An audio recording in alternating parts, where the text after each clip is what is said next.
सध्याची दृश्य शशिकांत शिंदे यांच्या घरातली आहेत। सातारा लोकसभेसाठी उदयनराजे भोसले यांच्या विरोधात त्यांनी शेड्यू ठोकलाय, ते उभे राहिलेले आहेत। साताऱ्याच्या जागेबद्दल सुद्धा कमालीचा सस्पेन्स होता। ही जागा कुणाकडे जाणार, उमेदवार कोण असणार महायुतीचे, याची बरीच चर्चा झाली। उदयनराजेंना दिल्ली वाऱ्या सुद्धा कराव्या लागल्या आणि त्यानंतर त्यांची उमेदवारी घोषित करण्यात आली। उदयनराजे भोसले या मतदारसंघामध्ये 2009, 2014 आणि 2019 या 3 सालांमध्ये खासदार राहिले, पण 2019ला त्यांनी भाजपत प्रवेश केला, राजीनामा दिला। त्यानंतर या मतदारसंघाची गणितं बदलली।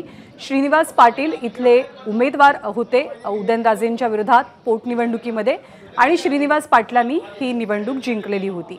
यावेळेला सुद्धा राष्ट्रवादी विरुद्ध भाजप असा सामना या मतदारसंघात रंगलेला आपल्याला पाहायला मिळतोय। शशिकांत शिंदे उदयनराजेंना कडवी टक्कर देतात असं सुद्धा या मतदारसंघाचं चित्र आहे।